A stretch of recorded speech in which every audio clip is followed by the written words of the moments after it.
Victor, welcome to the show. Thanks, Mark. I appreciate the opportunity to be here, brother. It is an honor to have you on. Followed you online for a while, and you've got an interesting story, to say the least, which we're going to dive into. But before we get there, why don't you just tell the audience a little bit more about who you are, what you've got going on at home? Well, former Marine, served underneath Ronald Reagan, so that tells in my age. We actually use wooden wagons and powdered guns. Yeah. I have a troubled background as a kid, and I think my story is one of redemption. It's common to me because I've dealt with so many people who come from bad backgrounds. I tell people this: I'm an ordinary person who's been able to do some extraordinary things because of the grace of God. So I think we're best known for two things. Somebody may recognize I hold the world record for the fastest gun disarm. That's the hook that gets a lot of people, whether the single or double gun disarm. I think we're over 200 million views right now in the social media world, and that's actually been a hook for me to introduce what we do in ministry, and of course my testimony. The other thing is the last 6 years we've been very active in the Middle East, Iraq, and Syria. We're best known there for helping women and children who've been horribly affected by ISIS. And some of that included going in during the fighting with our teams, kitted up, armored vehicles to help get kids or women out of ISIS areas. So I think it's unique because we're high risk humanitarian / missionaries that carry AKs. I want to dive into that in more detail. Let's rewind and go all the way back to the beginning of your life story, because like you said, you do have a story of pain and redemption. And I feel like to tell your story, we've got to cover a lot of ground here. So take us all the way back to your childhood. What was it like growing up as a young Victor Marx? Well, I would say this, that the night I was conceived, it was my mom and dad got in a fight, and he straddled her and shoved rosary beads down her throat and put a pistol to her head. And that is from both of them. They told me that later in life as we sat down for lunch one time. It was the first time my parents had been together in the same room in my entire life. So it was awkward. And I just thought, wow. So my father, obviously he wasn't there when my mom was, showing. He would tell people, that's not my kid. That ain't mine. Wow. Yeah. And my mother, bless her heart, she came from a troubled, abused background. And sadly, she made poor choices. Often women will try to correct their childhood by marrying the same type of guys that weirded them out or abused them, thinking if they can just correct it in the adult life, somehow it helps the inner child. And it doesn't work. My mother is a perfect example of that. She married 6 times. I went to 14 different schools, lived in 17 different houses. As a result of her choice, the collateral damage were us as kids. So again, my biological dad left us. He was a drug dealer and a pimp for a while, then went academia, then went into the occult. And, this martial arts guru, but it was just like, man, the kids always pay the price for bad decisions adults make, whether it's war, whether it's abuse, whether it's divorce. I chuckle how parents, husband and wives, say, I'm going through a divorce, or I'm separating my wife, but the kids will be okay. They're resilient. I'm like, yeah, they are resilient, but you wait till your teenage years. You wait till they process a little better and they realize how crazy this is. There's a place. Some of you are watching and listening, going through divorce. There is a place for divorce, abuse, infidelity, crazy making. I get all that. There is a place for it. And that's where I think God's grace will definitely be extended to children. But people who are just thinking selfish. Yeah. There's a lot of that. Price. It was a lot. I've got a friend right now who, as a matter of fact, I'm going to be interviewing him on my radio show tomorrow. And I've known this guy for years. He calls me up and he says, hey, man, this was several months ago. He goes, I hadn't been doing good with my wife. Da, da, da. I said, yeah, blah, blah, blah. And he ends up saying, so I've left her. I said, you left her? He goes, yeah. And I'll just be honest with you, Victor. I'm living with a girl. I said, seriously? And he told me who it was. I'm like, you're out of your ever living mind, dude. I mean, that's bad choice upon bad choice. Because I know it doesn't look good, but I've never felt love for a girl like this. I'm like, you never felt sex with a girl like that. That's all that, brother. That is going to be short term, and you just swallowed a grenade, and it's going to explode on you. And it did. But it was, I told him as a friend, I said, dude, you're so selfish. You can't even see. I said, I love you because we're friends, but I'm going to kick you square in the nards because this is crazy making. And guess what? He ended up coming back a few months later because we talk. And finally, one day he's like, oh my gosh, it's a nightmare. I said, really? Oh, Yeah. And then, you could start to see his teenage kids start to spiral and have struggles. And I just said, man, God can redeem this, but you've got to undo it. And you know what it ended up taking? Him being so broken that he goes, oh my gosh, I've really not been following the Lord. I'm like, I could be in your same place. I told my friend, if I took my eyes off the Lord, if I didn't keep my hand to the plow, but I don't want to repeat what my parents did and what my mom married many times. I saw the craziness of an insecure woman bringing bad guys into her home that the kids paid a price. And the price I paid was with a stepfather who was sexually abusive, emotionally, physically, and he tortured me as a kid. So from the ages of about, 3 to 7, there was 4 years of pretty intense bad things happening to me as a kid. And eventually, through other circumstances, I was left for dead in a commercial cooler. But, Yeah. God has the ultimate say on life and death, no matter what people say. And I definitely was like Humpty Dumpty, fell off a wall, and all the king's horses, all the king's men, nobody could put me back together again. My mind was so fractured and split, and I was struggling. But God did. The Lord did. And that's why I'm able to be here today. Amen, man. Wow. Do you know that if the instance that you're referring to when you were left in a commercial cooler, was he intentionally trying to kill you, or did he just not care and just left you? That was a fella, wasn't even my stepfather, because I'll tell you, abuse seldom happens singularly or with one person. There's something so demonically evil about people who are abused. It's like demons know, and they drive other people, and you become a victim. That particular case was a neighbor of my grandparents in the country down south, and I was just a little kid playing middle of the summer, and he brought me into this chicken. It's where they divided chicken eggs and coops because it was a chicken farm. And he shut and locked that door. And I never forget, he said, this is what's going to happen. And if you tell anybody, I'll kill you. So I wasn't a compliant kid with him.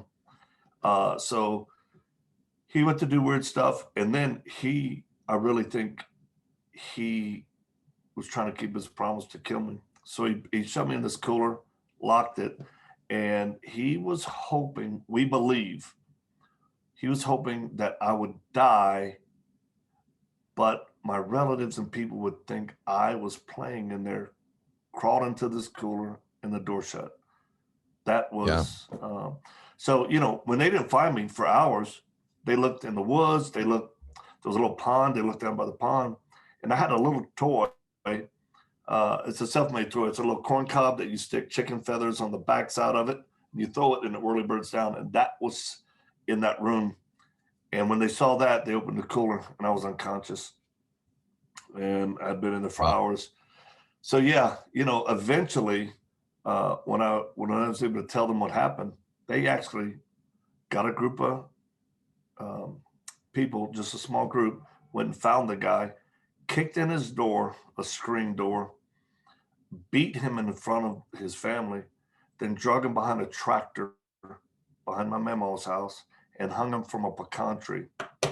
And, there's a film out, there's a documentary film called The Victor Marx Story. It's now on YouTube. It's in 15 languages. People can go see exactly where the chicken coop was, where the freezer was, the cooler, and the pecan tree, the actual pecan tree when we filmed. And that was the first time I had been back in decades. And I walked right up to the pecan tree. And you know what's wild, Mark, is pecan trees don't live that long. This thing did. And it had a side limb that they hung him from. And when I say hung him, until he passed out and they let him down, they cut him down, but he eventually died from it. Country justice, they say. But because he had a bad heart and all, other stuff. But that tree was still there when we went and filmed. Freaked me out. And, I was just like, holy smokes, this is still here. And I think God allowed it so that we could tell the story. But, that's why I say people who suffered abuse and injustices, you have a right to be angry. And that's what's wrong with a lot of men these days. They're angry because bad things have happened. Whether it wasn't them, it could be their mom. When I go into juvenile facilities and deal with gang members, I can tell you without reservation, one of the number one things these kids are so angry at is, and these are hardcore kids, is the dad not being there for them, their dad not being there, and then them listening to their mother have sex with another man that ain't their dad. Ooh. That I've told those kids, I said, I know what you're angry at. And I tell them, you can see hot tears streaming down their faces, gang members, clench his fence. Because all they want to do as a little kid is to go in that room, stab the man in the neck, because they know it's all wrong. So there's so much pain and anger. And I tell people, you have a right to be angry, but now what are you going to do with it? Yeah, exactly. Yeah, you're right. There are a lot of hurting guys out there, people in general, men specifically, for the sake of this conversation. I think it's more common than we realize or want to admit. And it's taken a toll on masculinity. I think that's where a lot of the quote unquote toxic masculinity comes from, is this pain manifesting in unhealthy ways. Yeah. I would agree. I told somebody yesterday on a radio interview, I said, I embodied an aspect of toxic masculinity when I was in the Marine Corps, because I was told as a kid, 3 things you need to do and be in order to be a man. And that was to drink, hold your liquor, fight, never back down from a fight, and then chase skirt. Well, that in itself doesn't determine if you're masculine or manly. And how I found out is I was serving in the Marine Corps. I met some women Marines who could hold their liquor better than me, fight as good as me, and they actually got more skirt than I ever could think of because they were lesbians. So I sat there and thought, well, that just ruins my whole idea of manhood. And I had to start, my quest for finding out, wow, what is this really about? Yeah. So, okay, going back to your childhood just for a moment. So coming from history of unbelievable, we'll call it torture. Yep. Surely you had, as you grew into your teen years, you had some coping mechanisms, I would imagine.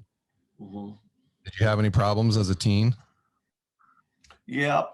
Again, I had dealt with the anger, and the anger, you either swallow a grenade or you pull the pin and it rolls up on other people. I did both, where I got into drugs early on, 6th grade. I started using that's drugs early. Yeah, and I tell people, look, I wasn't doing drugs to be cool, hang out. I did them because I hurt. I didn't want to remember.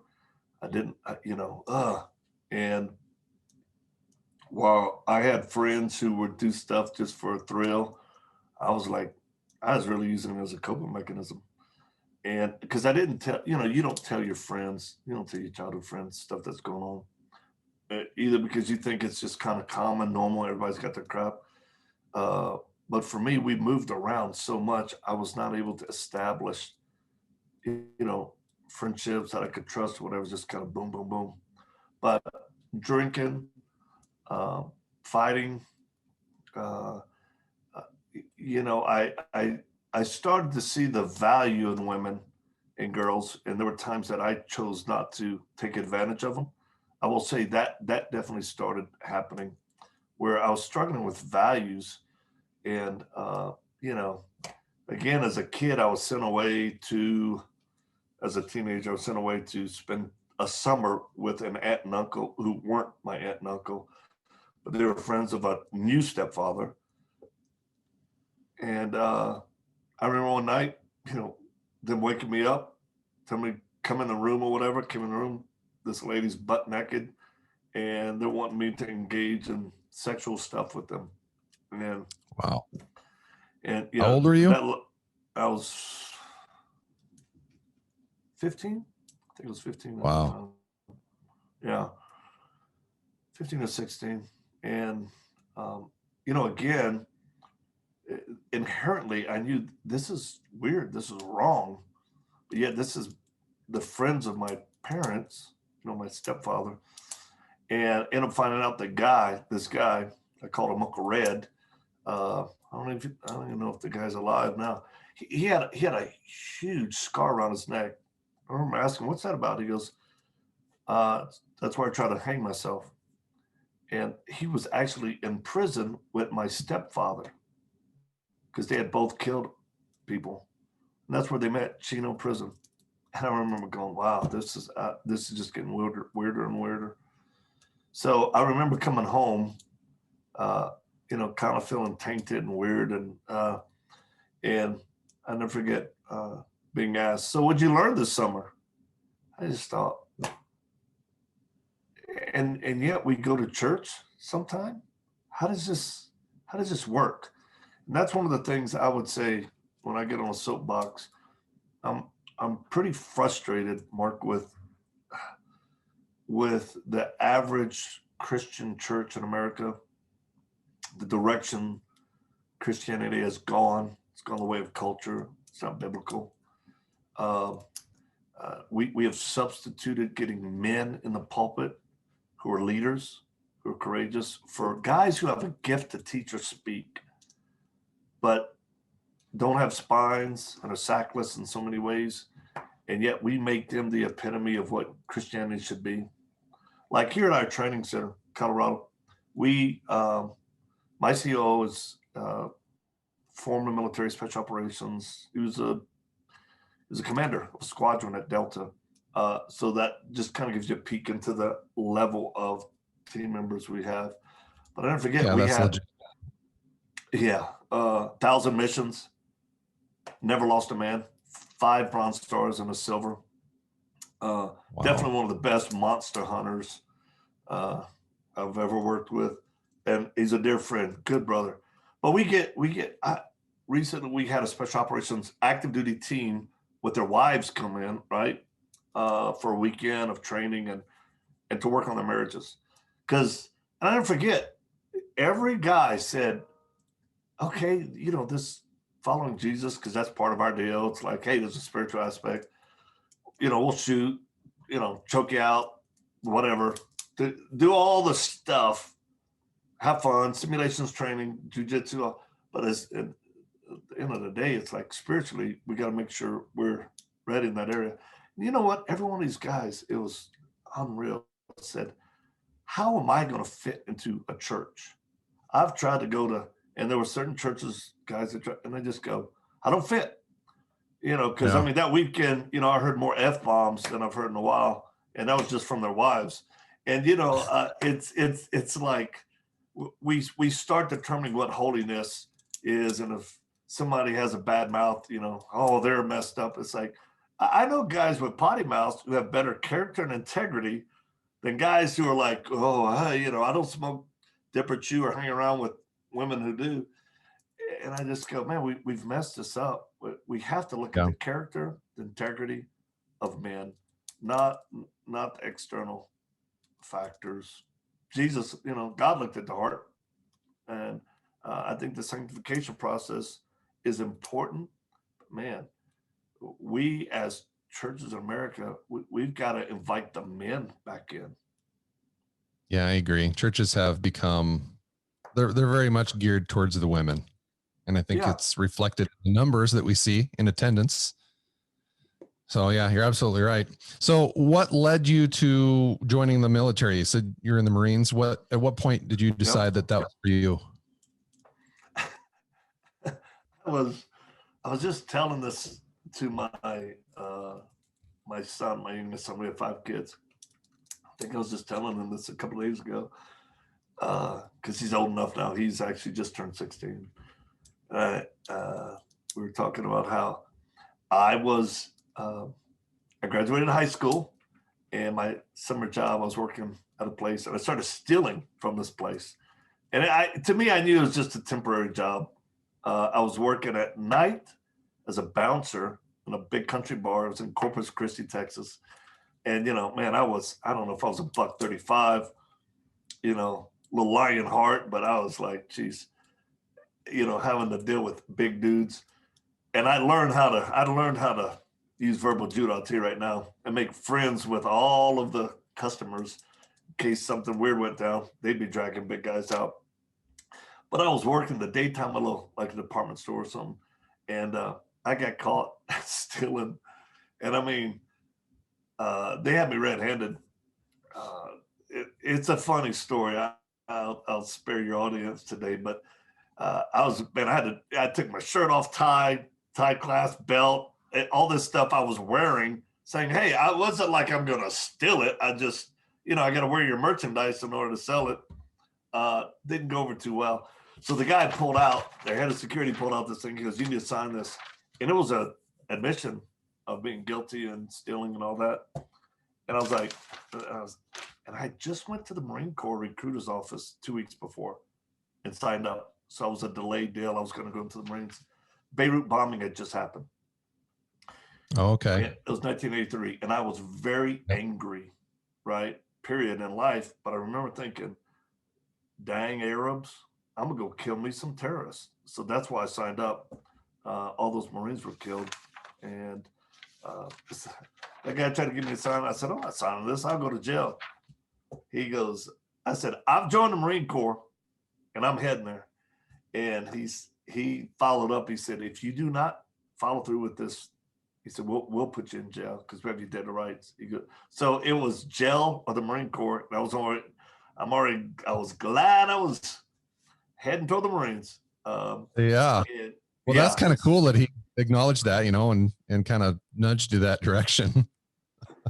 He did. He let me know, if in fact that I didn't, go. That's why when I was in boot camp, I had pneumonia twice in a 13-week period. And I mean, it was bad. They had to pull my lungs, fluid, But I'll never forget, the Navy doctor came in and he said, the second time I had pneumonia, and they had to medevac me, blah, blah, blah. And he's like, "Hey, here, I'm signing. You can get out of the Marines." And I said, "What?" I'm laying there in bed. I said, "No." He goes, "What do you mean?" He says, "They pushed you, you're senior drill instructor. He's going to get in trouble for that. You could have died. Your lungs were filled."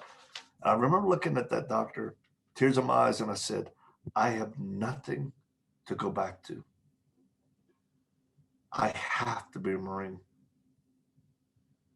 I really didn't have anything to go back to. And I remember he looked at me like I had issues, which I did. He said, "All right, I won't sign your release to get out the Corps."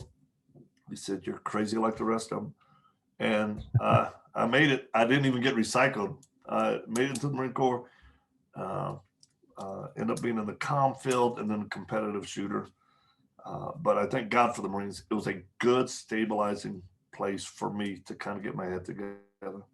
Right on. How many years were you in? We were in for 3 years. And that was a rare enlistment back then. It was God's plan for my life. And then I was in inactive reserve duty for 3 more. And actually I got married and they recalled me to go into Desert Storm, was just kicking up. And my wife said, "Negative, mister." She goes, I said I wouldn't marry a Marine.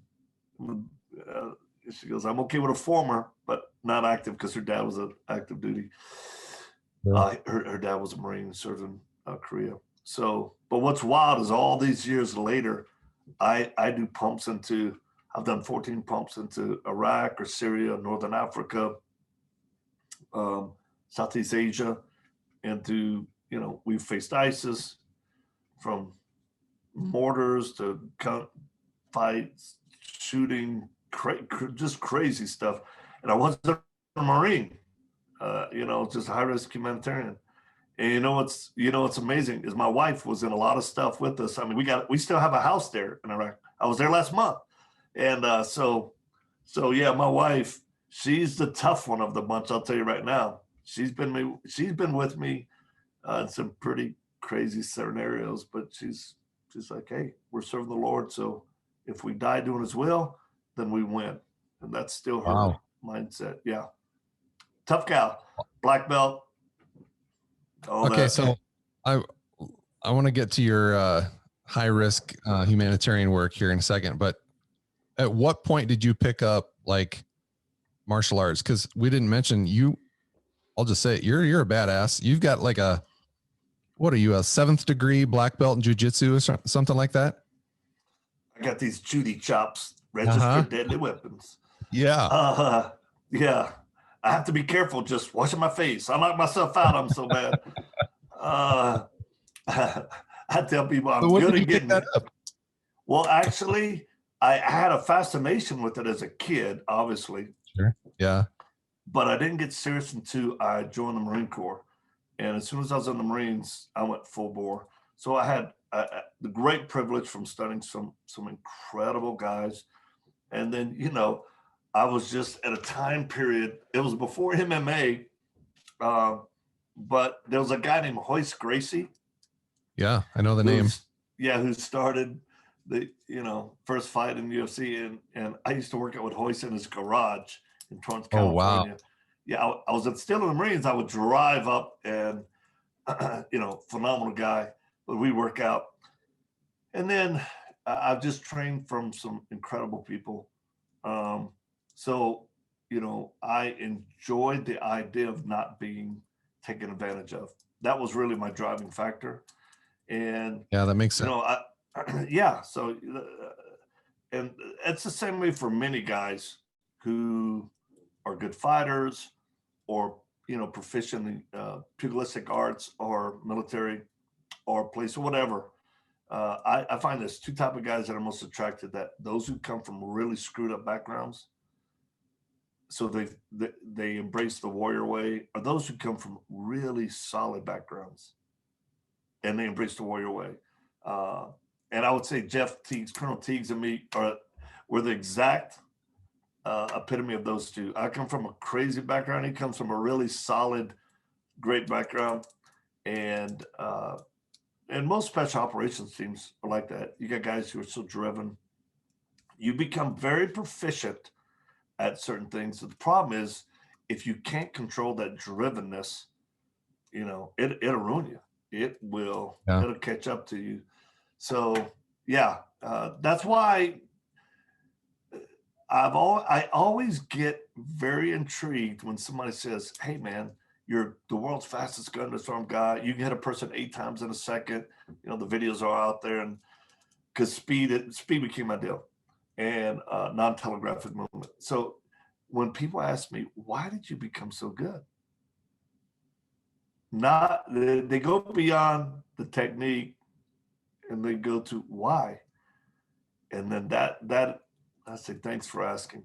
My stepfather held a gun to my head when I was 7 years old in his chair, pulled the hammer back, and he was tapping me on the side of the head. I could see the rounds. It was a revolver. And he said, boy, if you ever tell anybody what I've done to you, I'll blow your brains out.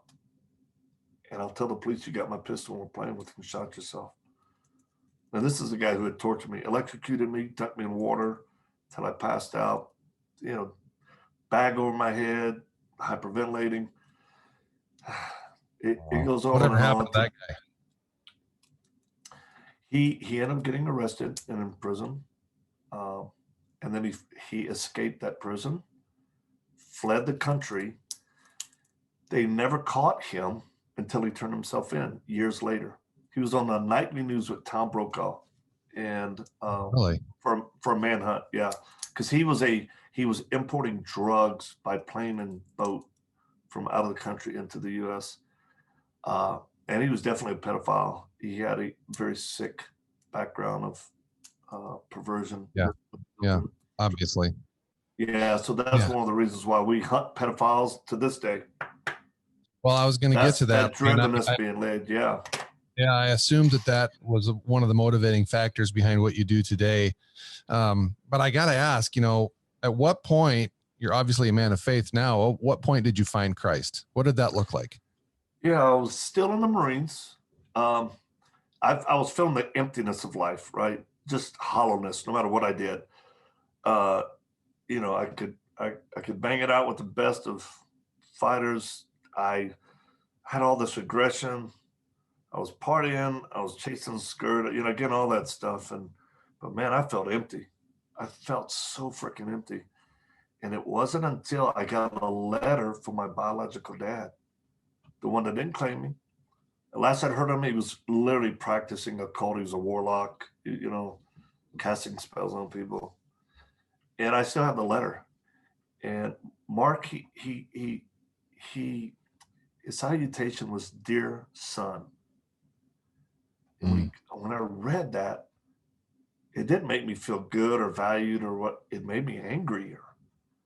I was like, Sure. who are you to call me son? You've never been here for me. So just anger. But I read the letter, and then he said, I know you think I'm crazy. I'm like, yeah, you are crazy. He literally was in a mental hospital. He got institutionalized for a while for homicidal tendencies. And it's the same mental hospital. It was Pineville State Mental Hospital in Louisiana. It was the same hospital his dad, my grandfather, had to go to and literally died in. So, Wow. as a man, I'm thinking, okay, I guess we have time sharing this. And it'll be my turn before long. That's where I got to tell people, man, with God, all things are possible. You don't have to repeat the same craziness of your family, no matter what. And he sent me this letter. He says, I know you think I'm crazy. He goes, but this time I'm crazy for Jesus Christ. And I was like, whoa, the man had actually got born again, had an encounter with God, pretty dramatic. Now he's reaching out to me to say, hey, can you just give me a chance? And we quickly established, at this point in my life as a Marine, I made it without you. I don't need a dad. If you want to try to be a friend, let's start there. So I took leave of absence, went down to visit him, and he was a burly dude, thick, his monster forms, big knuckle dragging dude, flat nose. Mine's flat, but at least it pops back. And you know what? He was so rough. His exterior was so rough. But yet something happened to his heart. He invited me to church. I was like, I don't know. But I went. And I'll never forget, it was June 22nd, 1986. For me, I remember the day and what happened. People were worshiping God, and it was some type of Baptist Costal church or something. And they're raising their hands and singing. And I was looking at some of his fighters. He trained fighters at the time. I was like, those guys are raising their hands. They're singing like loud in church. That's kind of weird. I'm not like that. And I was so challenged by what they did. I felt the Holy Spirit come down and convict me, truly convict me of my sin. Like I had done things wrong, and I had. Not as bad as these other guys, but none of that mattered at the moment. It was my sin that put Christ on the cross. And all I felt was God's love. It was a weird paradox of conviction of my sin and God's love and his willingness to want to cover it and erase it.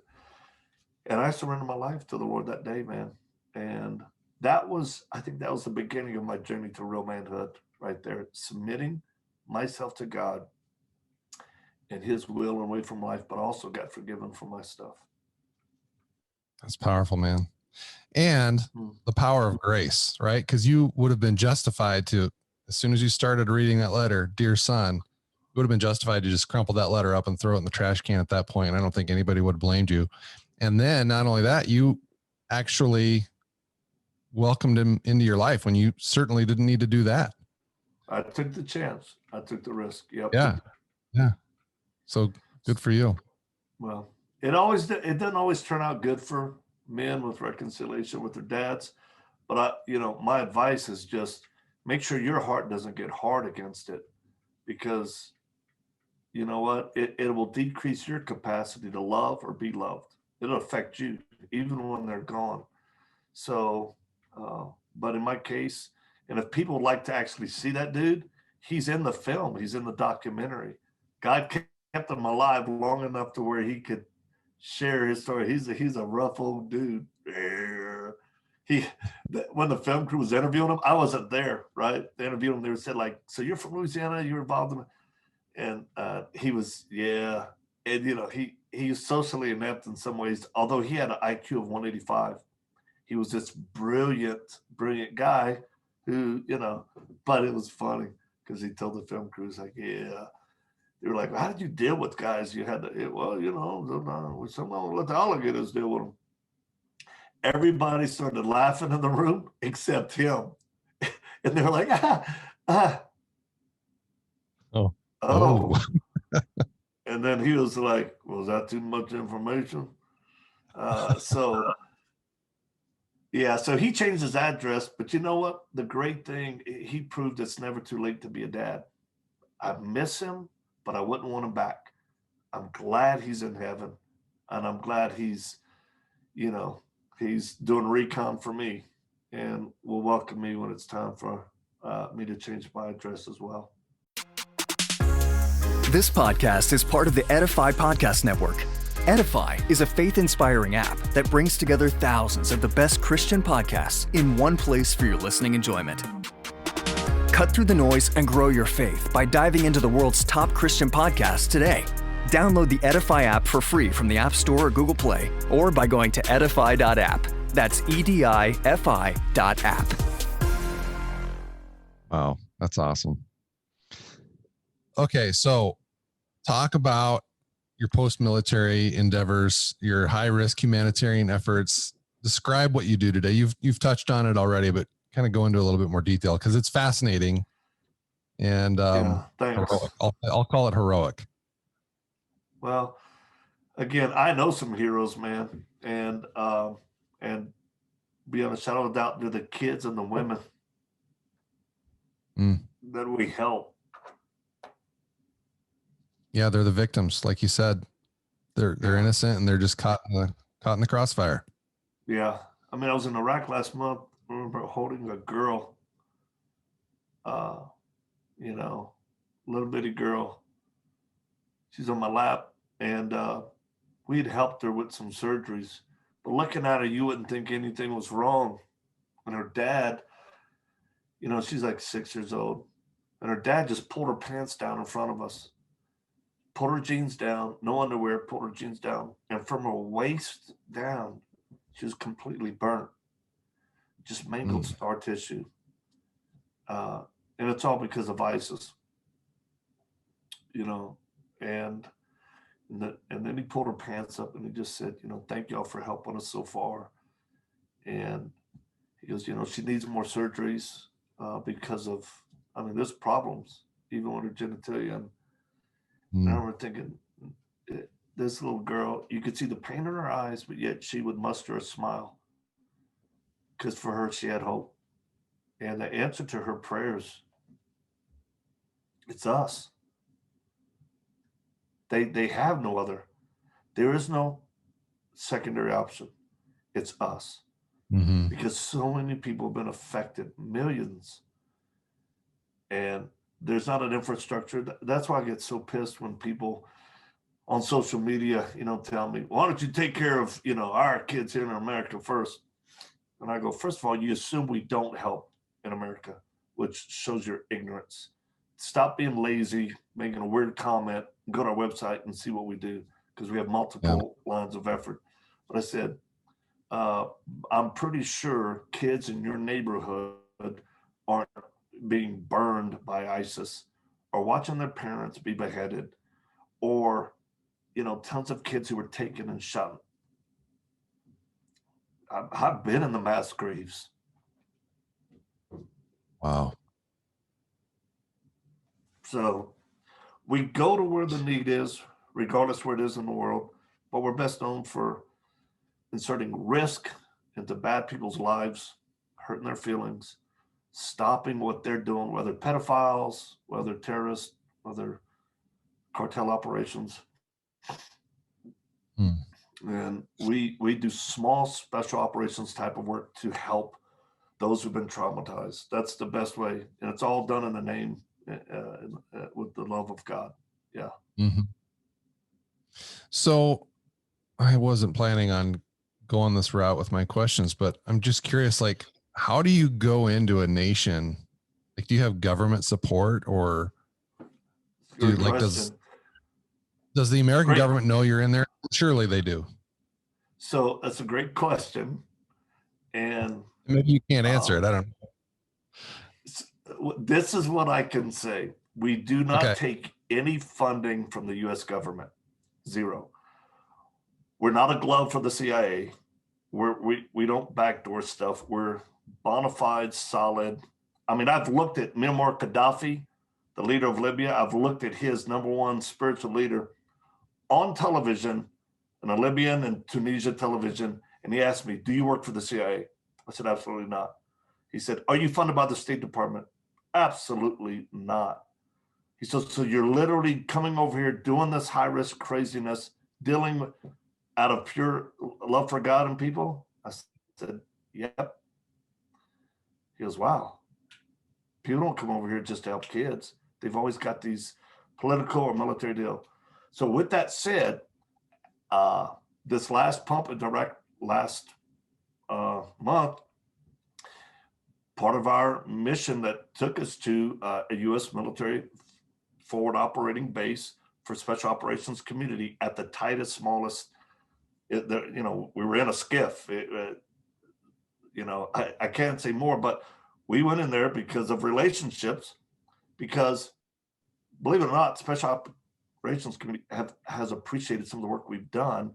When you're forward of maybe them and you're bringing milk and diapers and water and relief, or taking kids out of a bad area, and they see you and they're like, "What the hell are y'all doing here?" And then they find out who we are. They're like, "Man, we will cover y'all on your exfil if something gets weird. Trust you me." So it's, or we've been able to tell them, "Hey, so we saw bad guys in this area." And they're like, "Thank you." Or as one person, a imam, I can say this, it's been long enough, as my assistant's looking at me straight-eyed. It's all good. There was an imam in the Middle East, I won't say what country, but we were having tea, developed a long relationship, and he leaned forward. When they lean forward, you're like, "Oh shoot, here comes something." Oh. He goes, "Yeah. He goes, "We watched you for 2 years. We watched you for 2 years operate here to make sure you really had pure motives. You wasn't after oil. You wasn't after political. You wasn't with the military. That's why I'm going to help you with whatever you need. And I'll risk my life doing it." I said, "Oh, And then this other time he leans forward and he goes, "Would you like the coordinates to an ISIS training camp?" When he said that, my response was, "Sir, if I receive that information, what do you want me to do with it?" Because that's the right question. I mean, that's real world. That's the movies in real life. Yeah. And he looked at me and he said, Kill them all. They're a virus. They're not even true Muslims. They're extremists that kill us. They should be killed." I said, "Well, I just happen to know some friends who are very proficient at that. They get paid for it. So I'll take the information." And Dash and Isis, if you're watching, you know me anyway. I could care less. Still hadn't gotten me. Because God's got me protected. It is like something out of a movie. Why haven't they made this into a movie? I mean, I know you do your own filmmaking, but seriously, this sounds like a blockbuster film. Yeah, I what? No, because we're still doing the work. We had, I will tell you this, the producer of Hacksaw Ridge, a movie that came out recently, I was told that he's looking at our story and looking to buy the rights of it. But for us, we're still busy doing the work. I mean, we're prepping to go to southern Mexico, Colombia, Cuba on our next mission now. So it's like, you know, we're just busy doing the work. If God wants it one day, it'll happen. But we love doing the work. I remember I was telling I have an older brother. I call him the Sheik because he's an oil field guy, right? And he became very successful. He's like, you know, I don't know. I was talking some ministry, you know, jargon to him. He just looks at me and goes, brother, easy on the whole thing. He called me out because I was like, yeah, well, you know, I don't know. I think I was asking him, hey, you know, we need money for a new armored vehicle, whatever. You got money. And he doesn't pour money out. He's pretty frugal, but he has supporters. But he's funny. He goes, just tell me the truth. You enjoy the risk.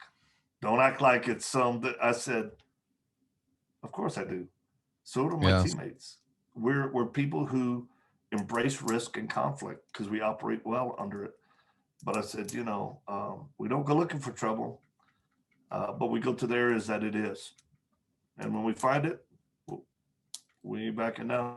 We feel like God brings us a place to bring order out of chaos and to, like, we captured a bad guy in Cambodia recently who had burned a girl's face, cut her hand off. The story is called Nora. People can go to our website and check out the story of Nora, an orphan that was raped. I mean, it's just horrific. But I remember telling her while she was in the hospital, bandaged up, I said, I give you my word, we'll find him. And he was a wealthy guy. He's the Epstein of the Cambodia area, right? Nobody's going to touch him. He's got money. He can go in and out of country and da-da-da. We got him. It took us a year and a whole bunch of cowboying. We got that sucker. And there's video footage of the capture. And he's in prison right now. And this dude was so bad, so evil, that when we moved this girl into a really nice hospital for surgeries to save her life, he sent 3 guys to kill her. We have the video footage, 3 guys to kill her. But we had guys posted with weapons, so they were not able to do it. Because we knew, our team lead said, no, I got a bad feeling, my spidey senses, because if he could kill her, the case is over.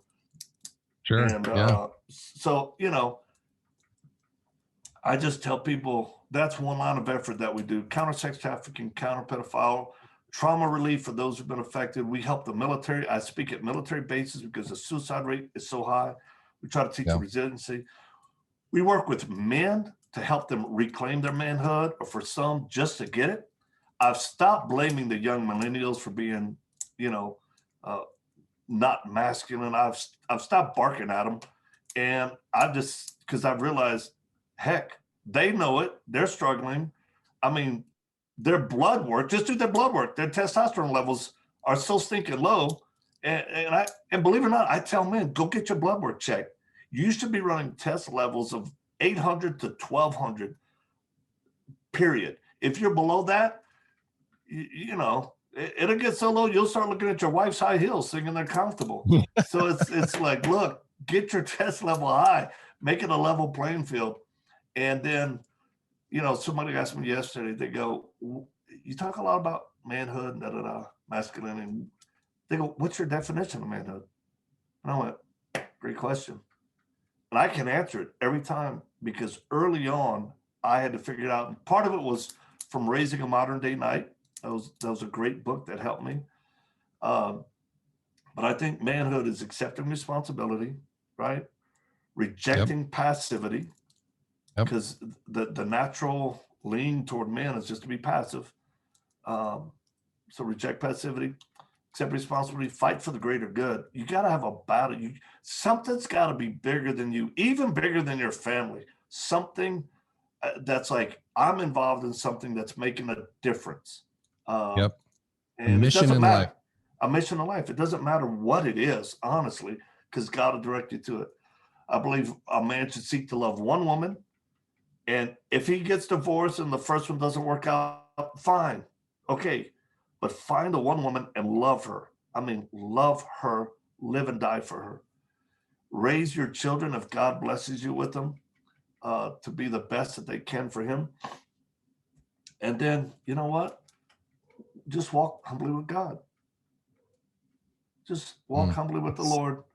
And then, of course, my little bonus is going to be help widows and orphans in their time of need is pure and undefiled religion. And we just had a team member on the, doing an operation on the border of Texas and Mexico. And we were able to identify men bringing kids in, bad men. Yeah.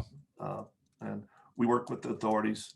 We try to work with the authorities, to go back to answer your question, in any country, those that we trust. So we're not coming in on Black Hawks at night, and not all the time. Yeah, and repelling with the K-bar in our mouth upside down, saving children. We've actually, there's a full spectrum of what we do. And I know right now in the U.S., there's this false narrative going around of door kicking, kit wearing, child rescue. And I just tell people, be careful of organizations that claim that all the time. I can tell you, the Marshals just put out, U.S. Marshals just put out a letter thanking us for working with them to recover a bunch of children and to put a bunch of bad people in jail. So we do a lot of quiet work in the U.S. Again, counter sex trafficking, pedophile related, but with law enforcement. But sometimes we do a lot of the work that they don't have time or bandwidth, and set some dominoes up and step back and watch them fall, and bad people get their feelings hurt. There are things that go on that we're involved in that no one will ever know. And we're okay with that. That's the quiet professional side. We're okay with it because the mission got accomplished. We don't need the pat on the back. We just need to know, kids were helped. Man, this is, I could keep going for another hour. This is fascinating stuff. And I do hope that someday your story gets told on the big screen, because it's worthy. So where can people go to learn more about what you're doing and support the work that you guys are doing? Man, thanks for asking that. We're all over social media. Last week we had 22 million impressions, 1.2 million engagements. Wow. So Facebook, Instagram, Twitter, all that type of stuff. Or my website, Victor Marx with an X. It's MARX, victormarx.com. And they can see the lines of effort that we're doing. And we always welcome people to pray for us. And then if someone so feels inclined, we never turn down monthly supporters. I'm telling you, $5 to give us a gallon of diesel, or a bag of groceries, or, ammo, which in this day and age is like 10 rounds. So, whatever God leads, but get on our newsletter. And I will say this, let me just say this as a benefit added for your listeners. If you'd like to strengthen your marriage, my wife and I just did a marriage course. They can do it online with the spouse, without, single, divorce. It's just go to victormarx.com/marriage. And all of our courses are pay what you want. So literally you can go on there and go, I want to take this course. I'll pay $1.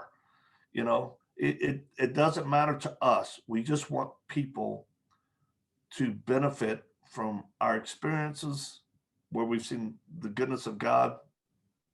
Because in my marriage, 33 years this year, we've been separated twice. And I'll tell you, we've lived it. We have lived it. So yeah, and then we have our daily intelligence brief. If people really want to get good clarification of what's true, what's not, we have analysts and from the intelligence world that own our teams, and we put out a daily intelligence brief. victormarx.com/brief. Man, sign up for that thing. You'll get in your email daily, and it's good. It's good. It keeps you focused without getting tainted from watching the news, right? Yeah. Because you can watch the news and get lathered up and like, oh, there's no hope. There is hope. There is hope. So yeah, that's what I would say. That's a good point of action. Right on. Well, we will link to all of those in the show notes. Victor, thanks again for your time today. This has been fascinating, and Godspeed and God's protection going forward, brother. Thank you. Appreciate your friendship, Mark. Guys, thanks for listening. If you enjoyed today's conversation, share it with a friend and subscribe to the show so you don't miss future episodes like the one you heard today. And be sure to check today's show notes for all the ways you can stay plugged into the Inspired Legacy, including my free download called 9 Ways to Be a Better Dad. You can sign up for my free weekly devotional called Inspired Inbox.